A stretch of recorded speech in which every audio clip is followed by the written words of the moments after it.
Hello, welcome to Off the Shelf Reviews. I'm Jess. And I'm Gary. And today we're going to review and discuss Time Bandits, which came out in 1981. Written by Michael Palin and Terry Gilliam, and directed by Terry Gilliam.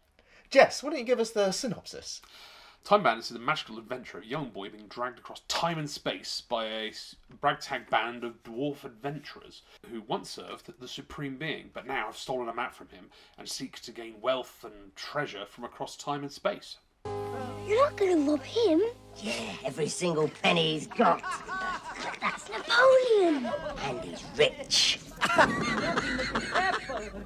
So this was a film that was made pretty much out of desperation. Terry Gilliam said he literally had no money to his name at this point, and he was, he had the idea, and he rushed over with 2 sheets of paper to his friend Michael Palin and was like, we can make something with this. This is the idea for a film. And of course, no studio wanted to touch it. They worked on a script for it, and again, the studios were like, we're not financing this. And so they went to their old friend George Harrison, who helped finance The Life of Brian. And he said, well, you know what? I'll help you out. And this is the next Beatles as well. And he went and he remortgaged his entire office block to raise $5 million. And then went, there you go. There's your financing. We'll create our own film studio because nobody else wants to touch it. And, well, go make it. And then when the film was made, no studio wanted to touch it, so they had to distribute it themselves. But the thing is, this film has now become an absolute cult classic. Yeah, it's absolutely a fantastic all-age fantasy adventure. I mean, it fits into Gilliam's work of a lot of surreal, borderline surrealist kind of creative genius moments. He kind of makes films that are truly niche, and I understand why, if I was a film exec, I'd have reservations, because if you look at the Python's grander creative works, they are all eccentric masterpieces, but sometimes a little niche in their kind of target audience. And so you can imagine that this coming out, I want to make a kids film, and it was, he wanted to do Brazil desperately. Yes, he had the script for Brazil already done, but again, nobody wanted to touch Brazil, it. arguably one of the greatest films of British film cinema, and I mean, it's been reviewed so highly by across the board. It's generally considered to be one of the best British films of all time, and it wouldn't have happened in many ways without this, because this was a stepping stone to that, because this was so successful. Obviously 1981. I think it did fantastic, like the 10th most successful film that year in the States. Yeah. So it really is a fun film. And obviously, it has a wonderful cast. Absolutely astounding. It really does. I mean, the child actor in the film was played by Craig Warnock, and he didn't even really audition for the role. He turned up with his brother to the auditions, and Terry Gilliam was like, yeah, you came for the audition, but we like you more. You've kind of got this shy, reserved awkwardness about you, which is going to be just right for the character of Kevin. And he's in the suburban home. His parents really just ignore him. He's researching, like, Greek warriors, and the parents are just bickering about how their neighbours have got the latest kitchen utensil, and they're watching a game show host who's giving away these fabulous prizes. But it's all degrading, and it's all desperately clawing. It's a consumerism reference on the whole societal nature of that. And I mean, it's dated a little bit in what their technology they're using, but somehow it's the Back to the Future data where you kind of forgive it. The message is absolutely the same, though. It's the fact that they are completely neglecting their child, and they put him to bed, and they're like, no noise, turn the lights off, it's time for bed. And he has that. I mean, as an audience the first time watching this film, you're just like in shock as this knight in armor bursts through his wardrobe and just randomly attacks the light fixture and then rides off. And apparently it took him like a week to train the horse to do that. Nice. The horse going through a wardrobe is apparently quite a difficult stunt. I can Because imagine. none of this is CGI. This is obviously the nature of films made in the 80s. All of it's live action and done. Again, we now, in retrospect, as the story progresses, realise that's a tear in time and space. And the knight must have just ridden through it. Yes. And then ridden back out of it, a bit confused, along with his horse.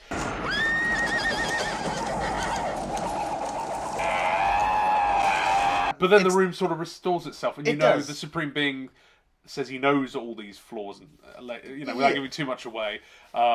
Well, it's the fact that, the next day he's just like the same thing. His parents are just watching TV, completely ignoring him. But he's actually excited to go to bed this time. Yes. And he's got his Polaroid camera, and he's got his flashlight, and he's ready to document what's actually going to happen. And you can see all, he's got loads of toys in his room, loads of toy soldiers, and tanks, and spaceships, and chess pieces. But then something happens. I mean, he gets a little bit upset that nothing's happening at first. But before you know it, 6 little people burst out of that said wardrobe. Is he coming after us? I don't know. I think we gave him a slip. Run for it! Where? I always wonder with Gilliam if he's playing with us from the very beginning with this, because it's just a boy's imagination. The Absolutely. whole movie could be a child's imagination. Because you look at the toys on the floor and they're all referencing the eras. You spot tanks and such. You're like, okay, this is all going to reference later. And it's just it's a little thing, and I liked that as a footnote. It's a small thing. It's not really something major, but again, it's one of those little fan theories that itch in the back of your brain. It's like, oh yeah, it could all just be in the child's imagination, because it is a quite dark little fantasy story. It really isn't. It doesn't. Again, it's written by Palin and Gilliam, so they are really darkly edged on their kind of storytelling, because there's always a little bit of cynicism but dark humour woven into the background of it. But yeah, I love it from the very beginning of the dwarves burst in. It's kind of a little bit frightening in the sense that the boy's fallen asleep. Yes. And he doesn't immediately realise they're in his room. And Well, he does wake up, because especially like he'd already been yelled at by his dad for keep the noise down Yes. after the night kind of moment.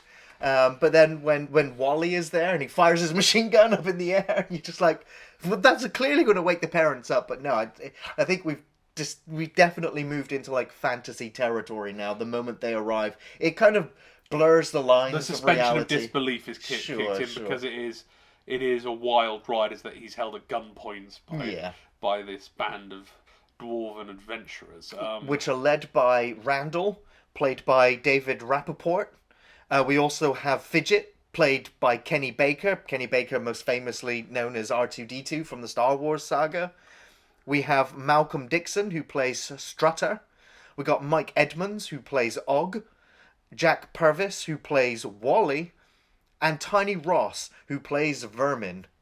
And at first, they are all completely terrified of Kevin. Because he's got the flashlight on them, and they're all huddled in the corner like, he's found us, we surrender. And then they realise that that's not the supreme being, and they all jump on the bed and start beating him up. Yeah, because they're a band of angry rogues who, I think it's hinted at that they're on the run because they've stolen something, and it's later revealed that they're kind of looking around the room for an escape. Yes, they're looking for a time portal. Yeah, a hole in the fabric of space-time, because they have a map, it's revealed, as they plough through the wall. That's it. The wall starts to move. And Well, they accidentally push against it, Yes. trying to escape as the supreme being finally arrives, and it's all, magical white light and this music, this ominous music's playing. well, the original cut, they actually had him, actually you later see, dressed up as a classical god figure. Right. But they changed that in post into a CGI, which I think works, because again, I think they're trying not to be too on the nose with the religious undertones, and they actually reference that obviously later in the film. Monty Python's always brought up God, and they're always getting into trouble with the religious things. But it's more no, but they're being more on the nose about it, because they're treating it less as the classical God and more of the accident. I think they existential. needed an ominous presence in order to get the film going, and something that they would fear and run away from. And as an audience, you don't know what it is or why it's chasing them. you want to not understand too early on, and it is fun. And But it seems angry that they have stolen the map from him. So yes. Return what you have stolen from me. Stop now.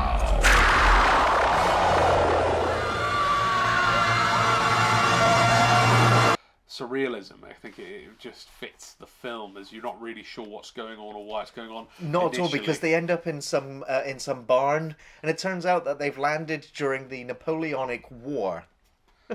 Yeah, directly during a siege. And Randall is immediately excited. He's like, well, Napoleon, that means there's going to be a lot of loot, a lot of treasure for us to go and pillage.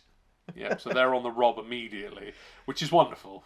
Now it's one of those films that it is definitely a family movie, but there's a lot of things going on behind the scenes which you register that you've seen it, but the film moves on at such a quick pace that it's kind of almost just like historical context. Like when you're just seeing all those people just lined up and being gunned down execution style. Yeah. And you're just like, this is really dark. But then you get Ian Holmes playing Napoleon, sat in a bombed out church theater watching Punch and Judy shows. His guards are pleading with him. They're like, please, like, they wish to surrender. And he's like, not now. Well, the best bit is on that particular shot, Gilliam had to leave the set because he was in tears of laughter and he feared he'd ruin the takes. Yeah. Because it was so funny. Ian Holmes, I mean, like, there's a lot of, like, there's a lot of celebrity cameos in the film that just have, like, one or two scenes. And because they're only there for a brief time, they just come in and they just nail it. They just give it their all. Well, and they're also great. It looks like the nature of kind of the power of the Pythons, I think, has always draws such great actors, as we'll get onto a little bit with Connery, who will appear later. It's just all these A-list actors of such high caliber. Again, like, there's some we're a little bit less in touch with because they're older actors and since we're children of being born in the early 80s, for us, an older actor who was being put in a film before we were born might be just outside our preview of understanding of why they're relevant to who made this film. I think that comes with the main actor who plays the Supreme Being, for instance, which we'll get to in a bit, because again, he's a famous British actor.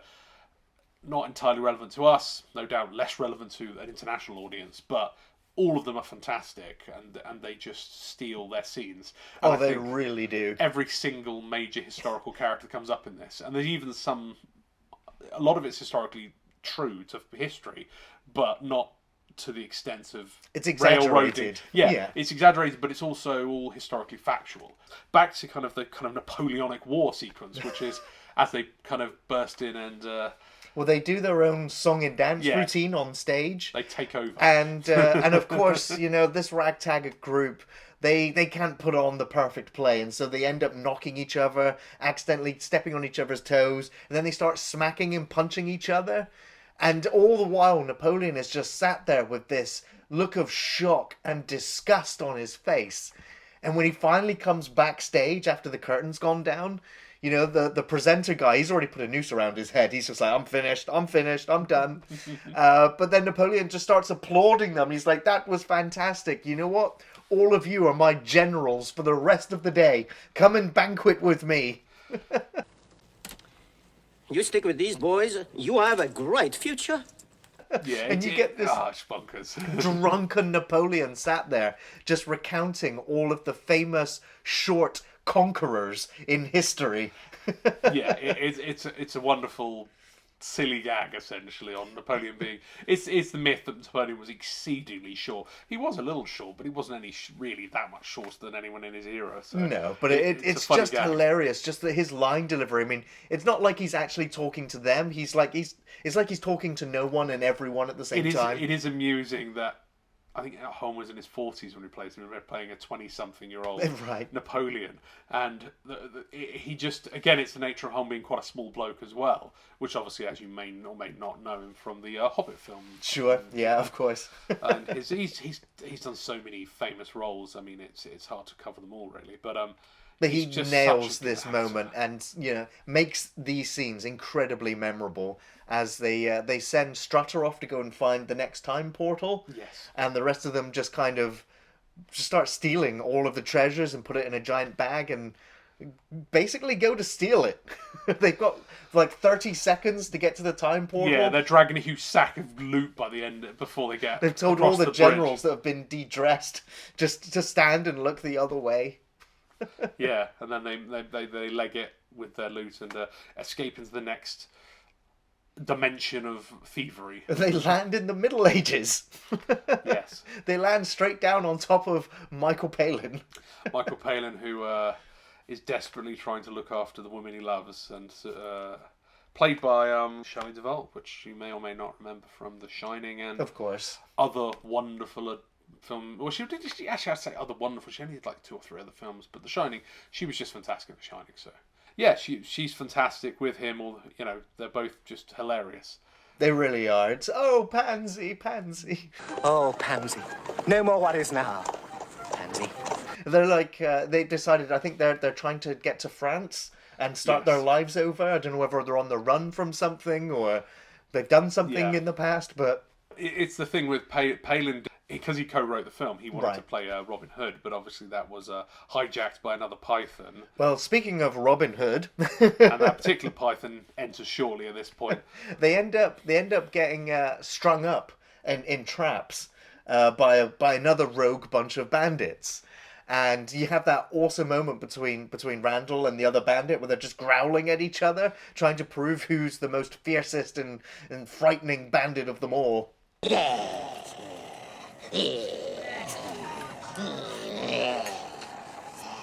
Right. And he's like, yeah, they break eventually. But they get carted off to go and meet Robin Hood, played fantastically by John Cleese, who just comes out and he's like, oh, you're all burglars, are you? Robbers? Well, how long have you been a burglar for? And I love it when he gets to Strutter and he's like, how long have you been a burglar for? And he goes, 4'1". And you're a robber too, are you? How long have you been a robber? 4'1". Good Lord. Jolly good. Jolly good! 4'1", eh? That's an awfully long time to be a burglar. It's just a surreal portrayal of the character. Like, you see him and he's like completely clean, glowing in his green, yet everyone else is covered in mud and it just looks horrible except for him. Yeah, no, it is amusing. I mean, on a side note with the Robin Hood character, I mean, it's funny how Sean Connery and Ian Holm both appear in a Robin Hood film together after this. Awful people. It's funny. It's just funny that it's kind of all links together like that. But yeah, it's just wonderful when they end up with Robin Hood further. Once again, they're on the rob again. Well, Robin Hood claims all of their treasure and starts giving it to the poor. Yes. And they're just like, well, they're kind of powerless to stop him. And there's that, I know, it's just one of those other gags where where every time he gives, this new treasure to a poor person, this bodyguard is just punching them in the face. And Robin Hood's like, look, is that entirely necessary? I was like, oh, I'm afraid it is, sir. Is that absolutely necessary? Or do it, head? Yes. What did he say? He says, yeah, he's afraid it is. Ah, fine. Okay, then, jolly good.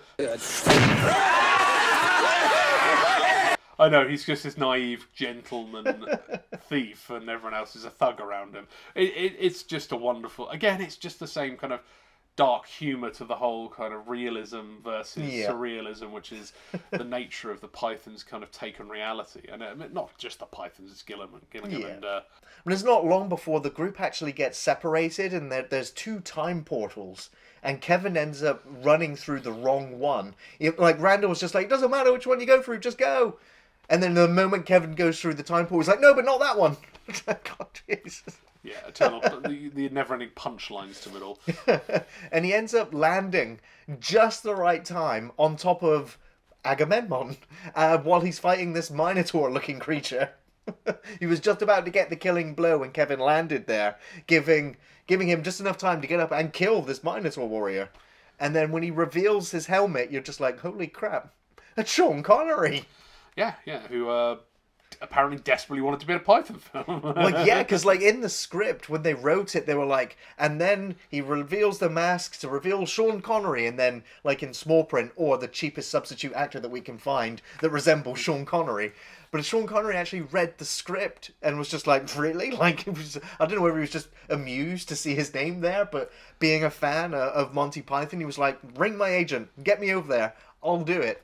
And they only had a few days, really, to film his scenes with. And apparently he led the shoots quite a lot because Gilliam was a little bit rusty. Yeah. And Connery, being the absolute professional he is, sometimes rewrote dialogue, re-improvised sequences. Yeah. Like there's a parlor trick moment where he kind of adopts Kevin. Yes. Because Kevin's like, I'm waiting for my friends. I guess they're not coming, so I'm coming with you. Yeah, and again, he's like, can you teach me to fight? Yeah. I'll show you magic tricks. Well, the thing is, he's found a parent. Yeah, and that is true. It's funny how he's looking for the kind of parental figure. Yes. And that is, in a sense, I feel like that isn't the narrative that Gilliam was going for, but it is a subplot. It absolutely that kind is, of weaves into it. I think it's an unintended. It makes the characters three-dimensional and real, and so you can believe that Kevin has found a home here, especially with someone who's charismatic as Sean Connery. And if you know the history of Agamemnon, you get dirty looks from his wife, and there's the murder story between those two. The power play between them. Yeah, I mean, it's all happening. It happens very quickly, and it's not vital to the story, but it's vital to the time period that they're in. Yeah, because they're honouring that. It's all silly, but it's all based within a modicum of fact. Yes, Like, yeah. It's got that aspect of truth to it, which kind of keeps it all rolling with. History's often far more interesting than fantasy. So, Aye. So Agamemnon throws him a party, a celebration of being adopted into his family. And that is when we see these mysterious masked dancers performing. And then at one shocking moment, they split into two. And then your brain's just like, there's the bandits. They take off their hats and like, we're gonna do a trick. We need all of your trinkets and treasures and gold. They even end up taking his crown. But they also drag Kevin into the group, and Kevin's like, no, I don't want to go. Please don't take me. Help me. They're going to steal everything. And then the curtains go up, and then the curtains drop, and they're gone. And Sean Connery's just applauding. He's just like, yes, that was excellent.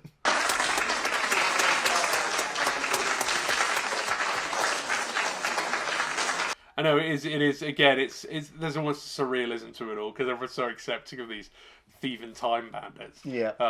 Which is wonderful. It's just a wonderful, silly film. This also then leads into one of my favorite kind of time travel gags in the movie, where they've taken all of those treasures and now they're all in tuxedos. They're drinking fine wine and smoking cigars and sitting on deck chairs on a luxury cruise liner, going who knows where.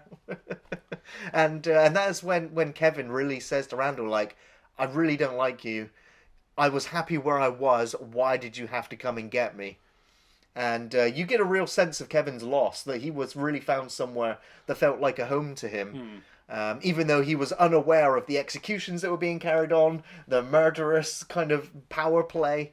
But it's that joke where one of the characters says, he needs more ice.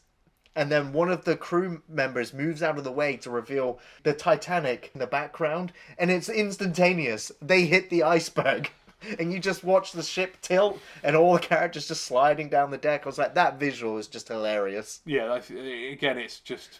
They're having fun. And again, it's funny that they don't know the history they're walking through. Exactly, yeah. Well, we've had glimpses of dialogue explaining that, they were like, well, creation, we only had 7 days. Yeah. So we kind of had to rush a few things, which explains why there's time portals and things, and some things aren't perfect, because it was rushed. Yeah, there's a map to all the mistakes in creation. And they've come and got their hands on it and are now enjoying jumping through all these portals to anywhere. They got tired being gardeners. They were the gardeners of creation. Yeah, so they're creating different new species of fern or... Of trees and plants. Yeah. But they all end up in the ocean. And that is when Ugg gets brainwashed by the evil genius played by David Warner, who just absolutely steals the film now that he's become involved. And, he starts spouting off about how he is the evil genius, the ultimate evil that ever was and will be. And then one of his minions is like, well, how is it then that you can't leave your tower? And so he blows him up. Another one goes, but weren't you therefore created by the supreme being? And he blows him up as well. But the thing is, after he's blown up all of his minions, it's the fact that immediately afterwards he goes, that was a good question. The final one, and he starts contemplating it, and you're just like, this is brilliant, absolutely brilliant. And then he goes off on one about technology and the luxuries, which again ties back to the very beginning of the film. It's the fact that you've got these minions which are clearly stupid, yet also clearly know more about technology and the future than the evil genius does. And it's a weird kind of interplay between them. It is strange, but it's always it is just weird. And they're all in this kind of steam room kind of... Yes, yeah. partially It's a kind of- very H.R. Geiger kind of headpiece and set as well. Yes. It's really effective. But the evil genius wants the map so that he can leave his fortress of ultimate darkness to go and spread his evil and oppose the supreme being. And so he brainwashes Ugg to tell them about this ultimate treasure, which of course they cannot refuse. And so they let go of their life raft and they all end up disappearing through another, guess, time portal. And they end up in the time of legends. But they end up getting captured by a giant net by a giant troll ogre thing. Yeah, it's all surreal. And now it's truly in the fantasy realm because it's all Absolutely. just weird and surreal. And they end up getting thrown into the cauldron because the witch lady's just like, we're going to eat all of them. And the troll's just like, well, I've got a bad back. What can I do? She's like, we'll just growl at them, intimidate them, scare them. But he can't effectively do it. You can hear that exaggerated sound effect of his back just creaking. And Kevin's like, well, actually, I got a cure for bad backs. Bad back? Me? An ogre? And I don't know whether it actually, well, I guess it actually works. It was just a devious scheme to get them back out of the cooking pot. And they end up putting him like on a rack and they're all just stretching his limbs. But again, you can hear his back creaking into place. But then they throw him overboard. Yeah, it's just weird and satire. It's all crazy. It is that's crazy. the thing. This is a film which is aimed very much at entertaining kids and adults. It is. So a lot of it's just like over the top slapstick at times, maybe, but that's fine. Yeah. And then it cuts into some more serious stuff. I think the thing is, and it's something we've lost in a lot of more modern filmmaking, is where they become overly sensitive. Oh, we don't want to upset the children. When this film was released, people thought it was too dark, but when they actually ran it in test audiences, the kids loved it. Absolutely, yeah. It tested them. It broadened their imaginations. It's shown them things that you wouldn't see normally. It's why things like Jurassic Park, as Yes. scary as it may be, I mean, kids loved it. I Yes, absolutely. And it is really effective. And this is, again, another one of those moments that just makes your imagination run wild when the troll roars and the ship kind of escapes from them with time bandits on board, only for them to realize that they're actually part of a headpiece of a titan who emerges out of the ocean. And again, it's just another little comical side bit where you've got this tiny little hut with some Muppets in it, having a family dispute, and you just slowly watch this Titan just walking slowly towards them, and he just puts his foot right down through their house and kills them all. Just like, what? Right. Now, what am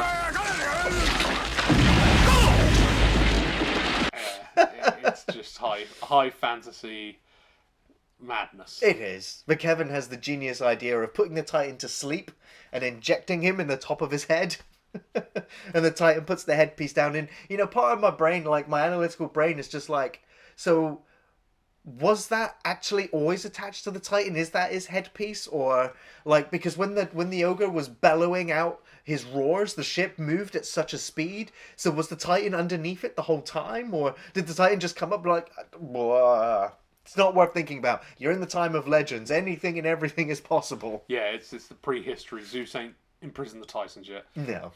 And so the Time Bandits continue to head towards the palace or the castle of ultimate darkness in search of the ultimate treasure, but they end up lost in like a wasteland desert, which is where they yet again have another fallout. They're really not happy with Randall at this moment in time, and they start fighting, and he grabs a skull and he throws it, and I'm like, did he throw it at them or did he just throw it over them? Either which way, it ends up smashing an invisible wall, Yes. which reveals the gloomy, nightmarish gothic castle in the background. Yeah, all coincidental to lead them towards the Dark Lord himself. Indeed. And it's a great moment when they finally get in the doors and you've kind of got that Hellraiser landscape of like this giant elevated maze. It is a really cool... I mean, it again reminds me of things like Labyrinth and other films yes. of the same era where it was just fantasy and escapism. A lot of the actors in this appeared in those sorts of films as well. It's the surreal TV presenter there as well. It's just like fabulous prizes, and you've also got Kevin's mum and dad that are super glamorous as well. Yes. And the bandits are just running to get to that deluxe kitchen set that's on offer. And at the same time, Kevin is just like, no, wait, this doesn't feel right. Why are my parents Again, here? it's a reference to consumerism and It is, yeah. the dark, the evil, which is consumerism, which is the whole metaphor for evil. Yes. It's subtle, but it's, I don't know, maybe it isn't subtle, that's the thing. It's on the nose so bluntly about everything. And again, that's fine, because I guess kids don't care, because it's all just wonderful and fanciful. It is. I mean, this actually was always one of my favourite sequences in the film. Yes. When they all wake up inside those floating steel cages. Above a bottomless abyss. It's a bottomless abyss. Like, there's nothing above, below, or around them. Just a pit. Literally an abyss. Yeah. And they devise a way to escape. And they send Wally up to go and cut some rope. And you can just see it, like you've got all this rope, and he just keeps cutting at the same area, and he just leaves the cage dangling on a thread. It's like, jeez. But it's this daredevil tactics that they use to tie the rope and swing one to another one, and then release the rope so that they can go all the way across. And you're just like, it's quite tense actually watching Strutter swinging backwards and forwards, he grabs hold of the skeleton limb and then lets it go. He's just like. Could these characters die? Could it happen? Yeah. And you're watching the rope fraying, and you're like, it's actually quite tense as well. It's quite scary with the skeletons there, the bottomless pit, and then right at the end when Wally has to make that jump where he lets go and then manages to catch hold of the rope. But it's at that moment then that the cage falls, and you literally watch Wally plummet into the darkness. And everybody's just like, he's dead. He's dead. But they pull up the rope, and there he is. Yeah. Like, oh, they couldn't kill off one of the time bandits. Well, not yet. Because then you roll into the kind of final sequence, which is the throwdown between good and evil. Indeed. Because the boy represents good in many ways. Absolutely, he's pure and he's innocent. Yeah, and I mean that's often the fantasy trope, but in this it isn't so much. It's not important that he's pure and innocent. It's just the factor of time and space is played out this way. I just love the fact that part of the castle is built out of Lego bricks. Yes. And that's when you just like, it's at that point that you just go, okay, now everything is becoming aware. You're becoming more aware as an audience member that this is all in Kevin's sleeping, dream. Because the time bandits go off and they all bring in different elements through time to help combat the evil genius. They bring in the cowboys, the knights in armor. They bring in the tank and the spaceship, and they bring in the Greek archers. Yeah, Agamemnon himself was going to show up in this. He was, but Sean Connery was already off making another movie. Yeah, Sean Connery being Sean Connery, very busy man. So yeah, he couldn't make it for the sequence. Though during the battle that then ensues, they start kind of losing as it goes on. And one of the bandits actually does get caught. It's Wally who's firing off his spaceship, but he loses control of it. Yes, and he ends up shooting one of the pillars, which falls and lands on Fidget.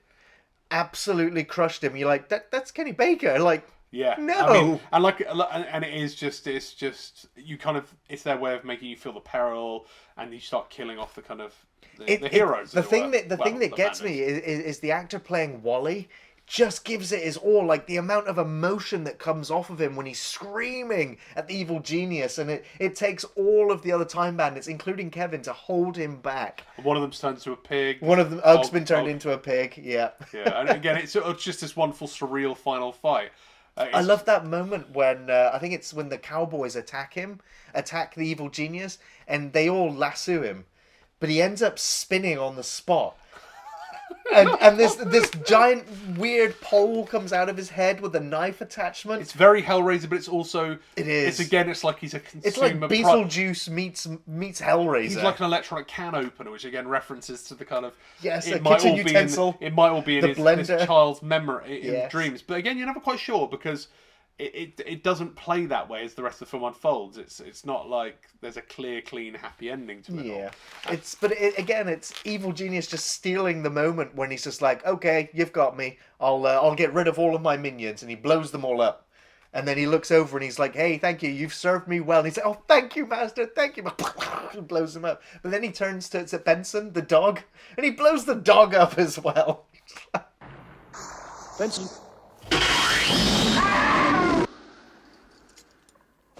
I'm a reasonable man. And then he turns to Kevin and says, I'm a reasonable man. Just perfect script, perfect line delivery and execution. Yeah.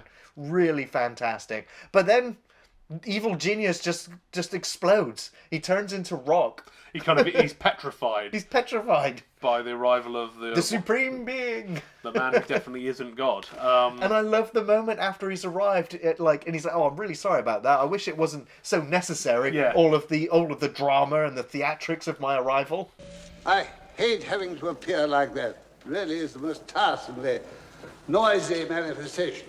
Yeah, he shows up and just dusts off, and there is an old gentleman in a three-piece suit just start wandering around. And it's just like telling off the dwarves, but then it goes like, well, you wouldn't have done it if I hadn't allowed you to do it. Exactly. Again, I'm kind of confused because the Supreme Being explains like he gave them the map. But then why was he chasing them the whole time going, bring back what you have stolen from me? It's like, he's what? kind of again, this is the satire of religion, which is just like, well, why did you let this all happen? Oh, free will or something. Yes. Blah, blah, blah. And he's not really that interested. I mean, in the sequel that never was, they planned it's obviously dated now because the original sequel was meant to happen set in the 1999 through the 2000s, and it'd have the Supreme Being going mental with a puppet of evil, and the whole story would have just been him having a breakdown. I think it was Dwarves' daughters were going to be the main heroines of the story. Yeah. But obviously he wanted all the original cast going, and unfortunately with events that happened to the various dwarf actors, he cancelled it. One of them was unfortunately paralysed, and another one passed away in 1990, which put a nail in the coffin. Because even though one of them paralysed, he had written that into the story, where he'd have his character paralysed for in-story reasons, so he could honour it. And that's why we never got a sequel to this film. No, it's a bit of a they've tragedy. always discussed a sequel. They've always discussed a TV adaptation. Well, the adaptation is going ahead. Is it though? Obviously, COVID, the nature of the times we live in, could lock it down, but it's got names like Taika Waititi tied to it. Yeah. And that's already been paid for by Apple. Yeah. We're going to put on Apple Plus. So it looks like that is definitely happening. Now, whether or not it'll be aimed at kids or aimed at the adult audience that grew up with It's got to go for both. I mean, that's the problem. If it doesn't balance it. But again, Taika's famous for doing that. And his more recent films have both been major successes. Yeah.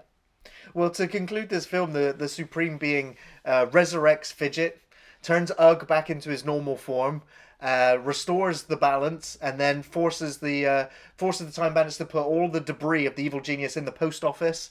Yeah, into this giant postbox he materialises, which was an idea by the actor who played God figure, Sir Ralph Richardson, which I haven't mentioned up to now. Again, this is when we were saying before, the kind of actors we might not be so aware of. I feel like, again, he's clearly a very successful British actor in a lot of stage play and stuff. And he rewrote a lot of his dialogue, because, again, a little bit like Connery, they both kind of... They brought their own wisdom to the role. Yes, and I think he was like, well, God wouldn't say something like that. Famously coming out with quotes like that. So he rewrote a lot of the dialogue, and it does feel a little bit more restrained, but I think that works. Yes. I think there's a kind of fuddy-duddy old man nature to him, which may not be what he was intending to bring through, but maybe it's part of the character. But it worked, though. Like, the moment the character starts speaking, you immediately know, that's God. Yeah, he's he's omnipresent, where he's not really bothered by anything. Yes. Do pick up all the pieces of evil, because you can't... That's terrible stuff that gets left behind. Obviously, one bit bounces under a tank. It's the fact that God's made all these mistakes and rushed the 7 days of creation. Did I?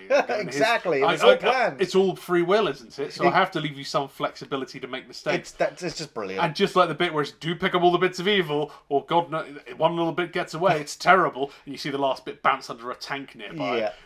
But it's the great moment where God's just like, okay, Time Bandits, you can have your jobs back, off we go. And they're like, well, what about Kevin? Can he come with us? And God's like, no. No, but you're all getting your jobs back with a 33% pay cut, backdated to the beginning of time.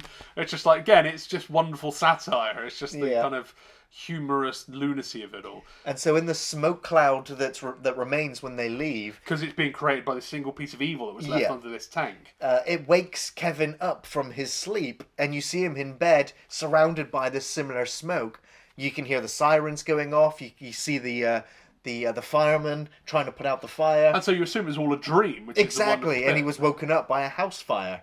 And somebody, one of the firefighters is just like, looks like he left the Sunday roast on all night. But his mum goes, but it's Tuesday. Yeah, they open up the microwave, or this microwave oven, and there's a burning chunk of evil genius in there. Yeah, the evil bit that had been left behind under the tank. And he's just like, Mum, Dad, don't touch it. It's evil! And of course the parents touch it and they both explode. Just with smouldering shoes left in their place. Roll credits. Well, no, you forgot one bit. Yes, yeah. The Well, that was fireman- just before then, though. The fireman who rescues him is Connery. It's Sean Connery. Again, had just come off another film and was able to come along and shoot this one scene. Yeah. Because I think they hadn't even written this bit when Connery did the fireman sequence. No. So yeah, they wrote that in essentially to give the film a slightly better ending, because apparently there was another ending. Again, we don't know what it was exactly, but it didn't really work apparently. So they went with this ending. Yeah. Which I think does, and it leaves It's you... a great ending. It's a shocking ending. Yeah. But it's an ending that I remember loving as a kid. Yeah, as the truck drives away and Connery just winks out the window and you're like,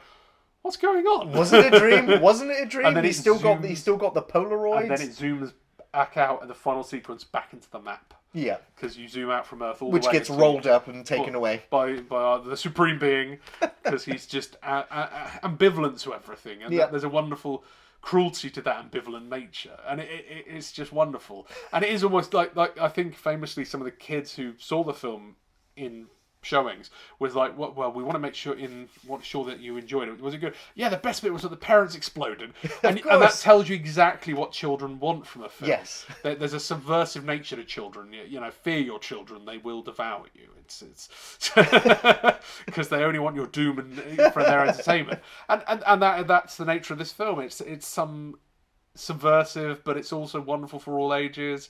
Well, Jess, what are your favourite moments in the film? I think a lot of it was Sean Connery, who, as of making this, has unfortunately just passed away, but at a ripe old age. So, I mean, he just steals his scenes because he had that roaring charisma, where he's star power. Yeah, he has this gravelous like lion growl to his voice, and he was always stealing every scene he's in because he's just so purely charismatic. I think, yes, and that's he's one of the definitive Bonds as well.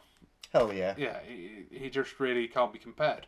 And that's why, it's a great tragedy that his film career, I felt, finished too soon, because so many other actors make great films into their kind of older years. And I think he stopped immediately with League of Extraordinary Gentlemen because of issues with that film. But he's just so good in this. And again, it just makes you sad that he didn't want to do more. But people retire and they choose to put a line in the sand where they're not going to do any more, and he didn't. He refused to come back. He never came back for any film after that particular mistake. For sure. This, but it demonstrates in this where he does something he's truly interested in, and he had the rascally smile to him always. I think that was something I remember in almost all his films. He had that, and it works in this because it is just a film. The film itself is a rascally smile, and that's really why is. I think Agamemnon, when he's with his wife in the court and playing the magic trick which he improvised on the set with the young boy, it's just like, well, I would teach you to use swords, but let's strengthen the mind first. Yeah. That's so good, and it's almost, as we said, the boy doesn't get his happy ending, but that's not the film. The film itself doesn't care that there's no happy ending. It's just made a point. Yep. Stupidity And we're doesn't. out. Yeah. Good night. Yeah, I've got so many favourite memorable sequence from Time Bandits. I think David Warner's evil genius. I love his lines when he's like, "Are we not in the hands of a lunatic?" When they're talking about slugs. It's like, what kind of supreme being would make slugs into existence? Yeah, they just start picking at creation. It's like, why? Why is this here? What's going on? And again, it's just wonderfully. It's just satire of creation. I think all of the evil genius scenes are actually my favourite moments in the film every single time. Like the line when he's like, "But he created you." He blows him up. "And why can't you escape?" And he blows him up. Like, just so many great Well, it moments. ties back into the point at the end. Well, we better get back to work, or they'll start thinking it's evolution again. Yes.